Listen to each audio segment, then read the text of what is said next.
Hi, a very happy Sunday to all of you who are joining in. This is something that I'm trying for the first time. I love reading, as you can see.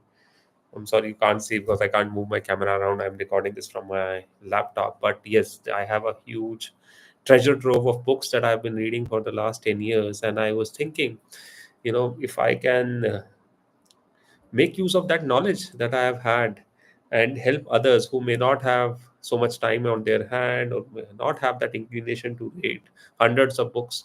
So, starting today, every Sunday, I'm going to host a 30-minute live stream where I'm going to talk about books I love, books that have left an impression on me, and what have I learned from them.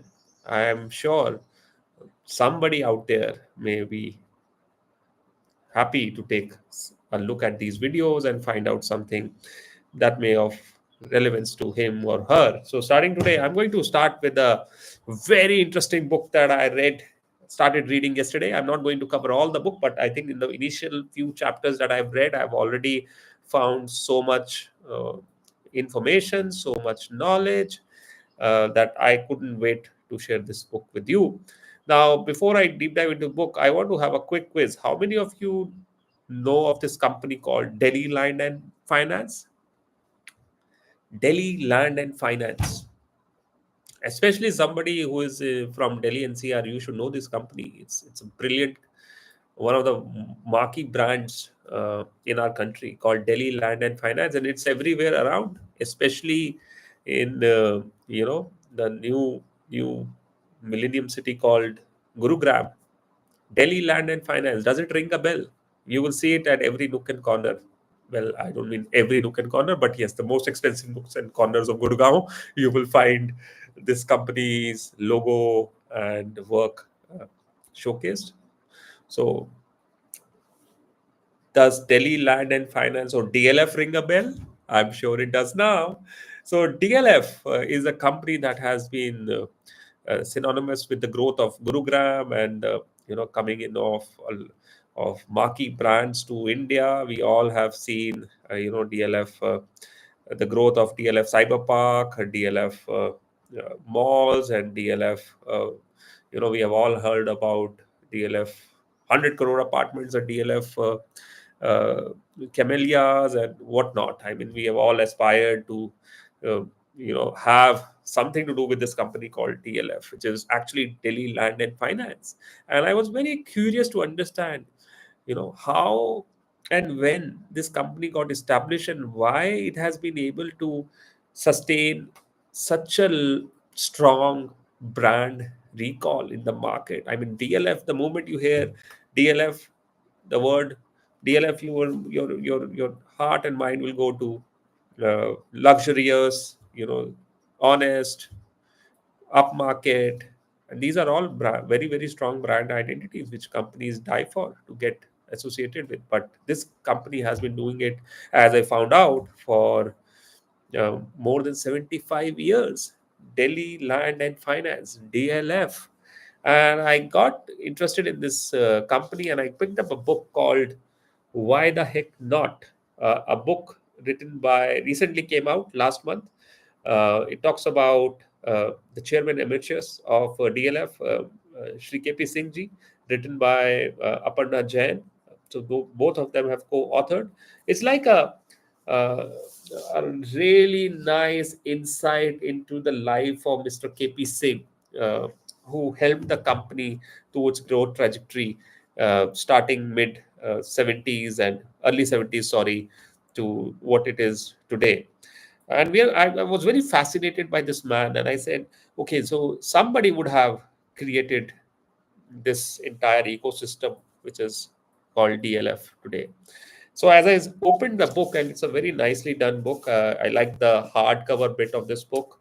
Uh, Brought it on Amazon, very easy to buy. You can all look at it and uh, buy it Amazon. I got it in 1 day delivery. And at the back of this beautifully done cover, it says, every professional and budding entrepreneur should ideally have three type of mentors. One who has been exceedingly successful, one who is genuinely respected and well liked, and one who has incredible courage.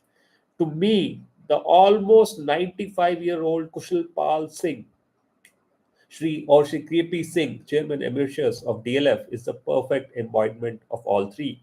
This is forward by Aparna Jain, the author of this book.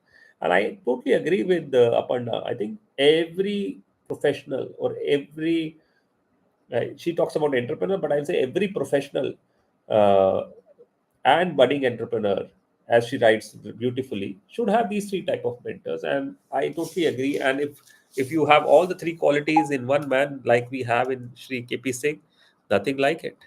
uh, so the book begins, and it's a nicely done book. I love the typos, I love the typeset, sorry, and it's easy to read. I've already read about 7 chapters from this book, and it gives you a really fast-paced account of, you know, of the life of Shri KP Singh. Uh, and a couple of things stand out for me when I was reading through this book. The first thing that really stood out for me in this book was that KP Singh came from a very, very humble backgrounds. His village was near Bulandshahr, where he was uh, uh, uh, where he spent his early childhood years. He also studied in the school there, went on to do, and he studied in a government school, and went on to do his graduation from a government college in Meerut. So came from a very humble background, but from the beginning he had deep interest in sports, and especially tennis and horse riding. And how he got into these two sports is also, I will say, almost a miracle. I mean, his family was, and this is pre-independence time, his family, his father used to work for the English government, used to uh, uh, be helping out the local district officers, the British officers stationed at Bulandshahr, with their day-to-day activities, especially help them out during their tennis outings at the local court in Bulandshahr. And young KP Singh used to accompany his father on his duty to these tennis courts, where he used to serve young British officers, lemonade, and help them with, getting refreshed after a good game of tennis. And how he learned tennis while on the job with his father is amazing. Especially, and similar is the story of how he got into horse riding. The amazing chapter, I think it's called uh, "The Young Sport," where the author introduces how young KP Singh, when he came to Delhi and was, to meet his uncle and stay with his uncle, who was in the service of the then senior ranking British officer in his stables, and he used to take care of his horses. How young KP Singh was found by that British officer, one day, lurking around his stables, and how he took a liking for this boy and taught him the ins and outs of horse riding.